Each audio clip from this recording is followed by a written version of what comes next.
कि आपने मुझे बजट 2024 के इस सदन में बोलने का अवसर दिया है। आज पूरा देश गौरवान्वित है कि भारत के संसदीय लोकतंत्र में लगातार तीसरी बार भारत के प्रधानमंत्री के तौर पर किसी ने शपथ ली तो भारत के प्रधानमंत्री नरेंद्र मोदी जी ने इस देश के अंदर शपथ ली है। मैं इस सदी के राष्ट्र नायक प्रधानमंत्री नरेंद्र मोदी जी को और हमारी वित्त मंत्री श्रीमती निर्मला सीतारमण जी को इस अभूतपूर्व ऐतिहासिक बजट के लिए हार्दिक बधाई और उन्हें धन्यवाद देता हूं। ये जो बजट प्रस्तुत हुआ है माननीय अध्यक्ष जी, ये विकसित भारत के 2047 के विकसित भारत के संकल्प को पूरा करने का बजट है। अब ये बात अलग है कि मैं अभी इस सदन का माहौल देख रहा था और मुझे उसके बाद बोलने का अवसर मिला है कि देश का विपक्ष केवल नकारात्मक झूठ और छल कपट की राजनीति इस देश के अंदर करना चाहता है। ये दुर्भाग्य है इस देश का कि इस प्रकार का विपक्ष आज इस भूमिका में सदन के अंदर वो लगातार इस भूमिका को प्रस्तुत कर रहे हैं। माननीय अध्यक्ष जी, यह बजट ओवैसी जी को जब वो बोल रहे थे तो वो कह रहे थे कि 17 करोड़ मुसलमानों को इस बजट के अंदर कोई अवसर नहीं मिला है। मैं आज कहना चाहता हूं कि भारत के अंदर माननीय प्रधानमंत्री मोदी जी ने, हमारी वित्त मंत्री जी ने 10 वर्षों के अंदर सबका साथ, सबका विकास और सबके विश्वास पर जो काम इस भारत के अंदर किया है वो भारत के प्रधानमंत्री मोदी जी ने किया है। हर समाज वर्ग को यह बजट सर्वस्पर्शी, सर्वसमावेशी और विकासोन्मुखी 140 करोड़ देशवासियों की आशाओं, आकांक्षाओं और अमृत काल के सभी संकल्पों को सिद्ध करने वाला बजट है। आम बजट 2024-25 विकसित भारत और आत्मनिर्भर भारत के निर्माण का आर्थिक दस्तावेज इस बजट के माध्यम से माननीय प्रधानमंत्री के नेतृत्व में प्रस्तुत हुआ है। माननीय अध्यक्ष जी, मैं इस सदन के अंदर कहना चाहता हूं कि जब हम मध्य प्रदेश का चुनाव लड़ रहे थे तब मध्य प्रदेश के चुनाव में उस समय हमने मध्य प्रदेश की जनता ने कहा कि मध्य प्रदेश के मन में मोदी हैं और मध्य प्रदेश के मन में मोदी के अभियान के साथ हमने विधानसभा में रिकॉर्ड बनाया और लोकसभा के अंदर तो देश के इतिहास में 29 की 29 सीटें जीत करके मोदी जी को मध्य प्रदेश की जनता ने आशीर्वाद दिया। और इसलिए माननीय अध्यक्ष महोदय, मैं आज कहना चाहता हूं कि मध्य से बजट के अंदर जो 2024-25 का बजट, एक मिनट माननीय प्रधान, एक मिनट प्लीज, माननीय सदस्य प्लीज, सुरेश जी बैठिए, मणिकर जी बैठिए, प्लीज बैठिए, सदन की मर्यादाओं को रखें। माननीय 2024-25 का बजट माननीय वित्त मंत्री निर्मला सीतारमण जी जो प्रस्तुत किया है, उस बजट के अंदर मैं मध्य प्रदेश की ओर से माननीय प्रधानमंत्री का धन्यवाद करना चाहता हूं कि माननीय प्रधानमंत्री जी ने इस बजट के अंदर 97,907 करोड़ रुपए, जो पिछले बजट की तुलना में 11,205 करोड़ रुपए अधिक है, ये प्रधानमंत्री मोदी जी के मन में मध्य प्रदेश हमेशा रहा है। इसलिए मध्य प्रदेश की जनता की ओर से माननीय प्रधानमंत्री का, माननीय वित्त मंत्री का धन्यवाद करता हूं। माननीय अध्यक्ष महोदय, वित्त मंत्री जी को मैं हार्दिक धन्यवाद करता हूं कि मध्य प्रदेश के बजट के लिए रेल मंत्रालय में माननीय रेल मंत्री जी अश्विनी वैष्णव जी का भी मैं धन्यवाद करता हूं कि 14,738 करोड़ रुपए जो मध्य प्रदेश को दिए हैं, जो कांग्रेस के समय में केवल 632 करोड़ था, आज मध्य प्रदेश का रेल का बजट 14,738 करोड़ माननीय प्रधानमंत्री के नेतृत्व में आदरणीय वित्त मंत्री जी ने दिया है। मध्य प्रदेश में रेलवे का 100% इलेक्ट्रिफिकेशन एक ऐतिहासिक कदम माननीय प्रधानमंत्री के नेतृत्व में हुआ है। तो विगत 10 वर्षों में 1062 फ्लाईओवर से लेकर के कई प्रकार के रेल की सौगातें माननीय प्रधानमंत्री जी के नेतृत्व में मध्य प्रदेश को मिली हैं। माननीय अध्यक्ष महोदय, माननीय प्रधानमंत्री नरेंद्र मोदी जी ने 2014 में शपथ ली थी। तब कहा था कि मेरी सरकार गरीबों को समर्पित सरकार है। मैं आज इस सदन में उल्लेख करना चाहता हूं कि कांग्रेस ने 55 वर्षों तक इस देश पर राज किया। कांग्रेस के उस समय के प्रधानमंत्री, मैं उनका नाम उल्लेख इसलिए नहीं करना चाहता, वे सदन के सदस्य नहीं है, लेकिन मैं कहना चाहता हूं माननीय अध्यक्ष महोदय, वो कहते थे इस देश के अंदर कि हम 100 रुपए अगर गरीब के लिए भेजते हैं तो 85 पैसे दलाल और बिचौलिए खा जाते हैं, केवल 15 पैसे गरीब तक पहुंचता है। लेकिन आज मैं गर्व के साथ कह सकता हूं कि 2014 के बाद माननीय प्रधानमंत्री नरेंद्र मोदी जी ने गरीबी हटाने का नारा नहीं दिया, लेकिन आज इस देश के अंदर प्रधानमंत्री मोदी जी के नेतृत्व में जो बजट के अंदर फिर प्रावधान किए, उसके आधार पर गरीब कल्याण की योजनाओं के आधार पर आज इस भारत के अंदर 25 करोड़ लोग गरीबी रेखा से ऊपर उभर करके आए हैं। ये मोदी जी के रहते ही इस देश के अंदर संभव हुआ है। माननीय अध्यक्ष महोदय, माननीय प्रधानमंत्री नरेंद्र मोदी जी ने गरीब कल्याण अन्न योजना जो 2020 से लागू हुई, 80 करोड़ परिवारों को निःशुल्क अनाज, आयुष्मान भारत योजना में 30 करोड़ लोगों को 5 लाख रुपए का फ्री का इलाज कराने का अधिकार, तो प्रधानमंत्री आवास योजना में माननीय प्रधानमंत्री नरेंद्र मोदी जी ने 4 करोड़ परिवारों को उनके सर पर छत देकर उनके जीवन में खुशी लाने का काम किया। तो माननीय प्रधानमंत्री नरेंद्र मोदी जी ने उज्ज्वला योजना के माध्यम से 10 करोड़ से अधिक बहनों को चूल्हे से मुक्ति दिलाकर गैस सिलेंडर उपलब्ध कराने का काम इस भारत के अंदर किया है। आज मैं कहना चाहता हूं कि प्रधानमंत्री ग्राम सड़क योजना से जब अटल बिहारी वाजपेयी थे, तब इस देश को उन्होंने गांव-गांव को सड़कों से जोड़ा। तो आज माननीय प्रधानमंत्री नरेंद्र मोदी जी ने इस देश के अंदर एक एक गांव को सड़कों से जोड़कर इस बजट के अंदर जो प्रावधान किया है, मैं आज आपको कहना चाहता हूं कि 25,000 ग्रामीण बस्तियों में कोई बस्ती अगर बची है जिसकी रोड कनेक्टिविटी नहीं है, आज इस बजट के अंदर मैं प्रधानमंत्री का धन्यवाद करता हूं और माननीय वित्त मंत्री जी का कि उन बस्तियों से संपर्क की योजना में 25,000 सड़कों गांव तक और गांव की बस्तियों तक उन सड़कों के निर्माण का महत्वपूर्ण इस बजट के अंदर योगदान देश के अंदर माननीय प्रधानमंत्री के नेतृत्व में हुआ है। आज मैं कहना चाहता हूं कि प्रधानमंत्री स्वनिधि योजना के माध्यम से 78 लाख रेहड़ी पटरी वालों को आर्थिक संबल प्रदान किया है। तो इस बजट के माध्यम से माननीय प्रधानमंत्री नरेंद्र मोदी जी ने, और मैं कहना चाहता हूं कि लोग कहते हैं कि मोदी है तो मुमकिन है, ये आज इस सदन के अंदर मैं कहता हूं कोई गरीब अगर वो प्रधानमंत्री आवास से वंचित है तो इस बजट में प्रावधान किया है 3 करोड़ परिवारों को फिर प्रधानमंत्री आवास उपलब्ध कराने का काम माननीय प्रधानमंत्री मोदी जी के नेतृत्व में भारतीय जनता पार्टी एनडीए की सरकार करेगी।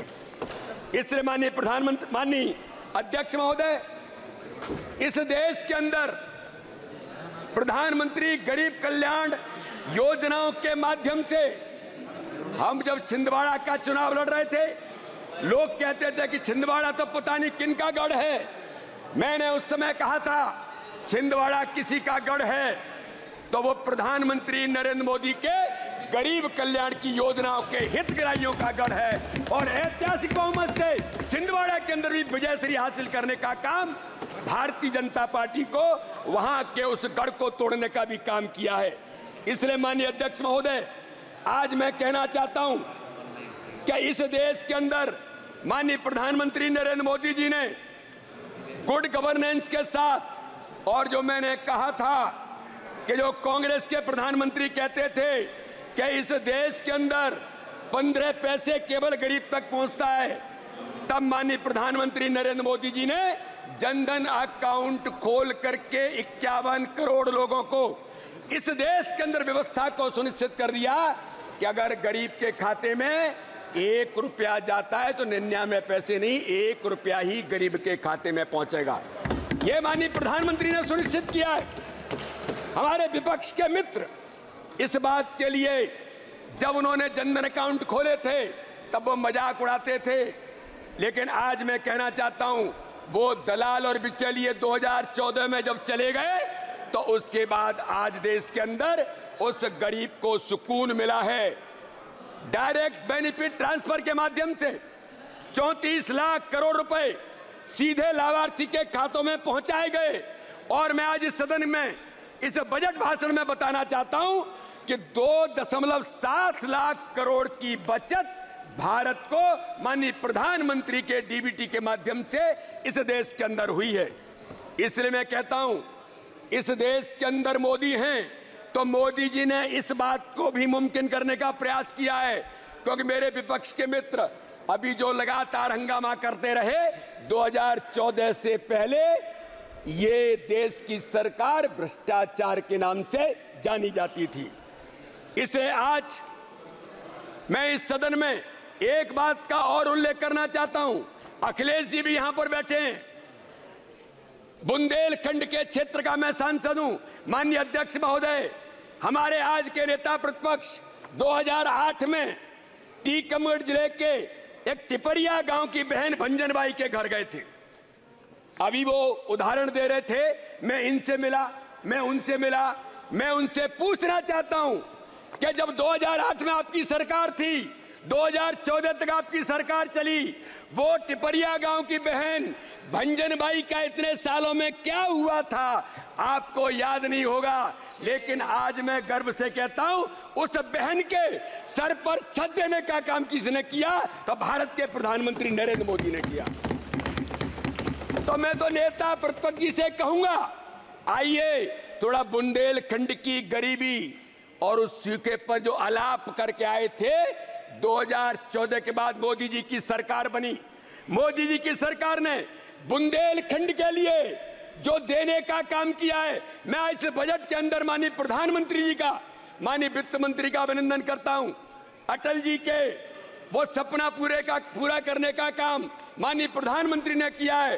कैन बेतवा लिंक परियोजना को 44,605 करोड़ रुपए पिछले बजट में प्रावधान करके जो माननीय प्रधानमंत्री मोदी जी ने बुंदेलखंड को दिया, आज मैं कहना चाहता हूं वो बुंदेलखंड अब सूखा बुंदेलखंड नहीं, हरा भरा बुंदेलखंड होगा। वो बुंदेलखंड अब गरीब बुंदेलखंड नहीं, समृद्धशाली बुंदेलखंड बनेगा। ये प्रधानमंत्री नरेंद्र मोदी जी हैं। जो लोग बुंदेलखंड का मजाक उड़ा रहे थे, आज आप आएंगे तो सरपट हाईवेज आपको मिलेंगे। बुंदेलखंड का खजुराहो का टूरिज्म बढ़ाए। तो मेरे आज इस सदन में माननीय अध्यक्ष महोदय, मैं कहना चाहता हूं कि माननीय प्रधानमंत्री नरेंद्र मोदी जी ने जो बुंदेलखंड के क्षेत्र में जिस प्रकार से विकास की गति को आगे बढ़ाने का काम किया है, आज माननीय प्रधानमंत्री मोदी जी का हम यहां पर धन्यवाद करते हैं। आज हम देखते हैं कि आजादी के 70 वर्षों में 7 एम्स खुल पाए थे, लेकिन मोदी जी के कार्यकाल में आज देश के अंदर 23 एम्स खुल करके इस भारत को स्वास्थ्य की सुविधाओं में माननीय प्रधानमंत्री जी ने अवसर दिया है। 387 मेडिकल कॉलेज की जगह 706 मेडिकल कॉलेज, मेडिकल की सीट जो डॉक्टर बनाने के लिए केवल 51,000 थी, आज देश के अंदर 1,07,000 हो गई हैं। 2014 में केवल 17 एयरपोर्ट थे, तो 2023 में बढ़कर 148 हो गए। बजट के अंदर प्रावधान करके इंफ्रास्ट्रक्चर के अंदर माननीय प्रधानमंत्री मोदी जी ने इस बजट के माध्यम से देश के विकास की राह को जो और प्रशस्त किया है, इसलिए हम कहते हैं मोदी है तो मुमकिन है। इसलिए मैं बताना चाहता हूं माननीय अध्यक्ष महोदय, जब गरीब मां का बेटा देश का प्रधानमंत्री बनता है तो वो गरीबी के दर्द को समझता है। इसलिए केवल भाषण देना, केवल न्यूसेंस की पॉलिटिक्स करना, केवल झूठ और छल कपट की राजनीति करने से ये देश नहीं चलेगा। मैं आज कहना चाहता हूं माननीय प्रधानमंत्री नरेंद्र मोदी जी ने जो बुंदेलखंड की जनता के लिए, चाहे वो वंदे भारत एक्सप्रेस हो, हाईवेज हो, टूरिज्म के अंदर गति देने का काम किया हो, और बुंदेलखंड के अंदर अब औद्योगिकीकरण से लेकर स्वास्थ्य की सुविधाओं के साथ नेचुरोपैथी, योग और अध्यात्म का केंद्र बनाने का काम भी माननीय प्रधानमंत्री नरेंद्र मोदी जी के माध्यम से इस देश के अंदर हमारे इस बजट के अंदर प्रावधान करने का काम किया है। माननीय अध्यक्ष महोदय, कांग्रेस की सरकारों के द्वारा बरसों से उपेक्षित किसान और कृषि दोनों के विकास के प्रति आज मोदी जी की सरकार ने अपनी प्रतिबद्धता व्यक्त की है। इस बजट में कृषि और संबंधित क्षेत्रों के लिए 1.52 लाख करोड़ रुपए का प्रावधान करके किसानों के लिए सभी प्रमुख फसलों के लिए उच्च समर्थन मूल्य की आज माननीय प्रधानमंत्री ने 1.8 लाख करोड़ रुपए की वित्तीय सहायता देकर किसान के उत्थान के लिए अपना प्रतिबद्ध होने का वचन माननीय प्रधानमंत्री जी ने दिया है। आज मैं कहना चाहता हूं, भारत विश्व का सबसे युवा राष्ट्र है। माननीय अध्यक्ष महोदय, देश में 65% से अधिक जनसंख्या 35 वर्ष से कम आयु की है। 15 से 29 वर्ष की आयु के युवाओं को संख्या 38 करोड़ है। तो वही प्रधानमंत्री मोदी जी ने, अध्यक्ष महोदय, केवल 5 मिनट, 15 से 29 वर्ष की आयु के युवाओं की संख्या 38 करोड़ है। तो वही प्रधानमंत्री मोदी जी के विकसित भारत के संकल्प के प्रति 18 वर्ष की आयु के जो फर्स्ट टाइम के वोटर्स हैं, वो 1.85 करोड़ नौजवानों ने विवेकानंद के आदर्शों पर चलने वाली नरेंद्र मोदी जी की सरकार को आज इस देश के अंदर फिर से तीसरी बार चुन करके भेजा है। इसलिए आज मैं कहना चाहता हूं, इस बजट के अंदर आरबीआई की रिपोर्ट के अनुसार 5 वर्षों में 8 करोड़ से अधिक रोजगार के अवसर सृजित हुए हैं। तो 2017 से 2024 के बीच 6 करोड़ 20 लाख सब्सक्राइबर ईपीएफ केवल 1 minute. 7 or 8 more members are in your party.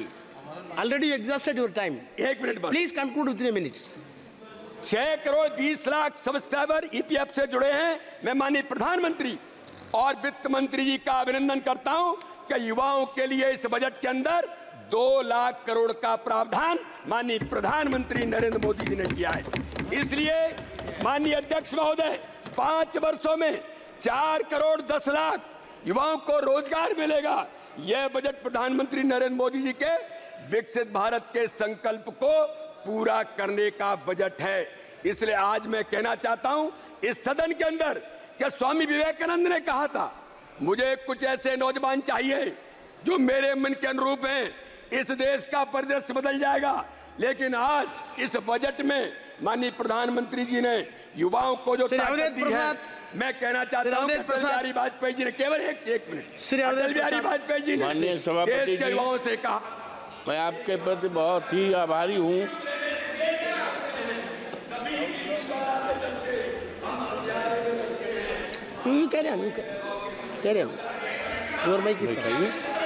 बैठाइए उनको, मानिए, बैठाइए उनको। You carry on, your mic is on. Nothing will go on record.